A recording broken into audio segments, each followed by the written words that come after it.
Hello friends, welcome to our channel learn English with S K sir. Students, आज हम जो आपके लिए वीडियो लेकर आए हैं वो है kitchen English daily English speaking 20 sentences. तो आज हम किचन इंग्लिश में बोले जाने वाले डेली इंग्लिश स्पीकिंग के 20 सेंटेंसेस करेंगे। तो स्टूडेंट्स, ये जो आज हम सेंटेंसेस कर रहे हैं आम तौर पर हम इन्हें हिंदी में ही बोलते हैं किचन में। तो आप कोशिश करेंगे कि भाई इनको जो है इंग्लिश में जो है बोला जाए, तो कैसे इनको इंग्लिश में बोलते हैं इसके बारे में स्टूडेंट्स आज हम डिस्कस करेंगे। तो आइए स्टार्ट करते हैं हमारा आज का video kitchen English daily English speaking 20 sentences. आम तौर पर ये सेंटेंसेस जो हैं हम इनका यूज किचन में करते हैं। तो मैंने हिंदी में भी सेंटेंसेस लिखे हुए हैं और इंग्लिश में भी लिखे हुए हैं। हमारा फर्स्ट सेंटेंस है मैं रोटी बना रही हूँ। तो स्टूडेंट्स, यहाँ पर जो है जब हम रसोई में कहते हैं कि मैं रोटी बना रही हूँ तो आपको कई बार ये लगता है कि हम इसे इंग्लिश में क्या कहेंगे।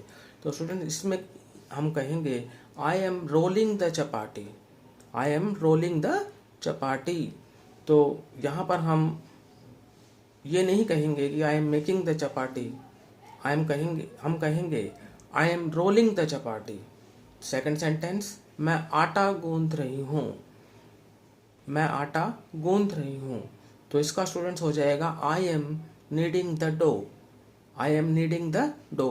डो माने जो है आटा, और गूंथने को हम कहेंगे यहाँ पर नीडिंग। क्योंकि आप देख रहे हैं प्रेजेंट कंटिन्यूअस टेंस है, तो इसलिए यहाँ पर हमने आई के साथ एम लगाया और नीडिंग जो है verb plus first form plus ING. मैं साथ में आपको थोड़ा ग्रामेटिकल भी समझा रहा हूँ। अगला है मैं बर्तन साफ कर रही हूँ। तो अब बर्तन साफ कर रही हूँ, ये बात भी हम रसोई में ही कहते हैं।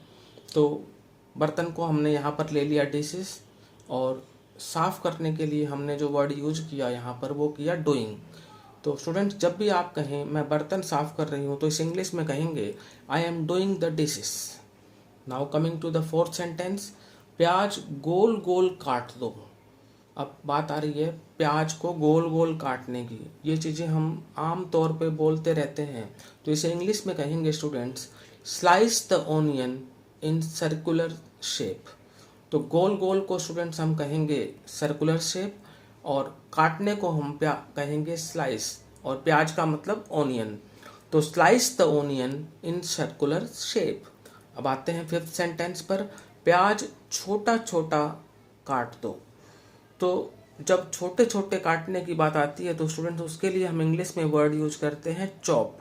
जब भी छोटा छोटा काटना हो तो छोटे छोटे काटने के लिए इंग्लिश में जो वर्ड यूज होता है वो होता है चॉप। और प्याज आपको मैंने बताया था पहले भी ओनियन, तो चॉप द ओनियन। प्याज छोटा छोटा काट दो, इसे हम इंग्लिश में कहेंगे चॉप द ओनियन।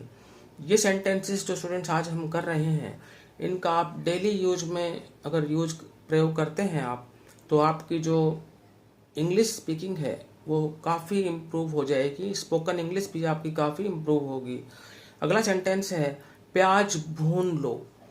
कई बार हम कह देते हैं कि प्याज को थोड़ा सा भून लो, तो इसे इंग्लिश में कहते हैं सॉट द ओनियन। भूनने को क्या कहेंगे? Saute, SAUTE। प्याज भून लो, सॉट द ओनियन। अगला सेवन सेंटेंस है सलाद गोल गोल काट दो। अब ये हमने पहले भी किया था गोल गोल के लिए, और काटने के लिए भी मैंने आपको बताया था स्लाइस। और सलाद को हम इंग्लिश में कहते हैं सैलेड। तो slice the salad in circle shape. जो हम कई बार सलाद खाते हैं खाने में, तो यहाँ पर इसको कह रहे हैं कि सलाद को गोल गोल काट दो। जैसे मान लो प्याज भी गोल काट दो, खीरा भी गोल काट दो, तो उसको गोल गोल काटने को कहते हैं सर्कल शेप। और काटने के लिए यहाँ पर होगा स्लाइस, और सलाद का कह देंगे हम सैलेड। तो हमारा सेंटेंस हो जाएगा slice the salad in circle shape. Next sentence आता है तड़का भून लो। अभी हमने पहले सेंटेंस किया था प्याज भून लो, अब हमारा सेंटेंस है तड़का भून लो। तो भूनने को मैंने पहले बताया था आपको सॉट। अब तड़के को स्टूडेंट्स यहाँ पर कहते हैं मिक्सचर। तो सेंटेंस हो जाएगा सॉट द मिक्सचर। जब भी आप हिंदी में कहें तड़का भून लो तो उसकी जगह आप कहें saute the mixture. Now coming to the 9th sentence, सब्जी पक गई है। बहुत बार हम ये कहते हैं हिंदी में, लेकिन हमें ये नहीं पता होता कि इसे इंग्लिश में क्या कहते हैं। तो स्टूडेंट्स, इसका इंग्लिश में सेंटेंस होगा वेजिटेबल इज कुक्ड नाउ। सब्जी पक गई है का मतलब होगा वेजिटेबल इज कुक्ड नाउ या vegetable is ready now. Question number 10, सब्जी में आलू अभी नहीं पके। सब्जी में आलू अभी नहीं पके, तो इसको कहेंगे स्टूडेंट्स हम potatoes are not cooked yet in the dish. अब जो सब्जी बन रही है तो उसको हम डिश कहेंगे। वैसे सब्जी को हम वेजिटेबल कहते हैं, लेकिन क्योंकि सब्जी तो बन रही है तो डिश तैयार हो रही है, तो इसलिए हमने यहाँ पर उसके लिए कर लिया डिश। आलू को हम कहते हैं पोटैटोज, और नहीं पके का मतलब जो है नॉट कुक्ड, और अभी के लिए हमने कर दिया येट। तो सब्जी में आलू नहीं पके, सेंटेंस हो जाएगा potatoes are not cooked yet in the dish. Question number 10 जो है एक बार फिर देख लेते हैं। सब्जी में आलू अभी नहीं पके, तो potatoes are not cooked yet in the dish. सब्जी डिश, आलू पोटैटोज, अभी नहीं पके not cooked yet. Clear students? Now coming to our 11th question, लहसुन मोटा मोटा पीस दो। हम बहुत बार कहते हैं कि लहसुन को मोटा मोटा पीस दो। तो स्टूडेंट्स, लहसुन के लिए आपको याद रखना है कि लहसुन को हम कहते हैं गार्लिक, और मोटा मोटा पीसने के लिए जो वर्ड यूज करेंगे स्टूडेंट्स वो हम करेंगे मिन्स। तो लहसुन मोटा मोटा पीस दो, इसका हो जाएगा मिन्स द गार्लिक। नेक्स्ट, बादाम पीस दो। बादाम को स्टूडेंट्स हम इंग्लिश में कहते हैं आलमंड्स, और पीस दो के लिए हम यहाँ पर यूज करेंगे क्रश। बादाम पीस दो, हम कहेंगे इंग्लिश में crush the almonds. Now coming to the sentence number 13, आलू मसल दो। आलू मसल दो, आलू मीन्स पोटैटोज, और मसल दो के लिए जो हम वर्ड यूज करेंगे यहाँ पर इंग्लिश में वो होगा स्टूडेंट्स मैश। याद रखें, हमें जब भी ऐसा सेंटेंस आए आलू मसल दो तो हम कहेंगे मैश द पोटैटोज। मसलने के लिए जो वर्ड यहाँ पर इंग्लिश में यूज होता है वो होता है मैश। नाउ 14th सेंटेंस, गोभी कद्दूकस कर दो। गोभी कद्दूकस कर दो, तो गोभी यहाँ पर हमने मान लिया फूल गोभी, तो फूल गोभी को हमने यहाँ पर कह दिया कॉलीफ्लावर, और कद्दूकस करने को कहते हैं ग्रेट, GRATE।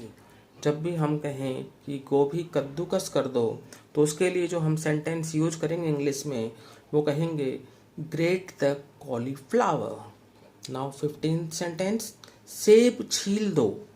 अब पहले तो आपको ये पता होना चाहिए कि छीलने के लिए इंग्लिश में क्या वर्ड होता है। तो स्टूडेंट्स वो होता है पील, और सेब सभी को पता है एप्पल। तो छीलने के लिए आप हमेशा माइंड में रखें कि इंग्लिश में वो वर्ड होता है पील। सेब छील दो, पील द एप्पल। अगला सेंटेंस, छिलके कूड़ेदान में डाल दो। डालने को हम कहेंगे थ्रो। छिलके का मतलब पील्स, और कूड़ेदान का मतलब डस्टबिन। तो छिलके कूड़ेदान में डाल दो, throw the peels in the dustbin. Now 17th sentence, इसे उबलने तक पकाएं। इसे उबलने तक पकाएं, इसे को कहेंगे हम ईट, और उबलने तक कहेंगे टिल बॉइलिंग, और पकाने को कहेंगे कुक। तो सेंटेंस हो जाएगा cook it till boiling. Now sentence number 18, इसे ढक कर पकाएं। जब भी कोई चीज़ हम पकाते हैं तो हम कह देते हैं कई बार कि इसे ढक कर पकाएं। तो ढकने के लिए होगा कवर, इसे का मतलब पहले भी बताया था मैंने आपको ईट, और जब पकाते हैं तो उसके लिए हो जाएगा वाइल कुकिंग। तो कवर इट वाइल कुकिंग, इसे ढक कर पकाएं, cover it while cooking. Now sentence number 19, ये बहुत तीखा है। कई बार हम सब्जी बनाते हैं या और कोई चीज़ बनाते हैं जिसमें ज़्यादा मिर्च डल जाती है या ज़्यादा मसाले डल जाते हैं, तो हम कई बार ये हिंदी में सेंटेंस बोलते हैं कि ये बहुत तीखा है। तो आपको पता होना चाहिए कि इसको इंग्लिश में क्या कहते हैं। तो स्टूडेंट इसको कहते हैं it's very spicy. It's very spicy. Spicy का मतलब मसालेदार, तीखा। Now last question of kitchen English for today, that is गरम गरम परोस दो। कोई भी चीज़ मान लो हम बनाते हैं तो गरम गरम खाने में ही ज़्यादा अच्छा लगता है। तो परोसने के लिए वर्ड इंग्लिश में यूज होता है स्टूडेंट्स सर्व। और गरम गरम मीन्स कोई भी चीज़ पकाई है हमने तो उसको गरम गरम को कहेंगे हॉट, और साथ में हम वर्ड लगाएंगे डिश। कोई भी मान लो हमने सपोज करो चावल बनाए, दाल बनाई, कोई सब्जी बनाई और कोई खाने की स्वादिष्ट चीज़ बनाई, तो गरम गरम खाने में ही उसको जो अच्छा लगता है। तो परोसने के लिए वर्ड बताया मैंने आपको सर्व, और गरम गरम के लिए हो जाएगा हॉट डिश। तो सर्व द हॉट डिश, ये हमारा सेंटेंस होगा।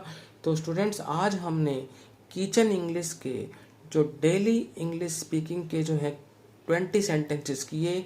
ये 20 सेंटेंसेस हम आम तौर पर किचन में यूज करते हैं, लेकिन ज़्यादातर हम इनका प्रयोग हिंदी में करते हैं। तो आज मैंने आपको किचन इंग्लिश के 20 सेंटेंसेस की जो इंग्लिश ट्रांसलेशन है वो आपको बताई है।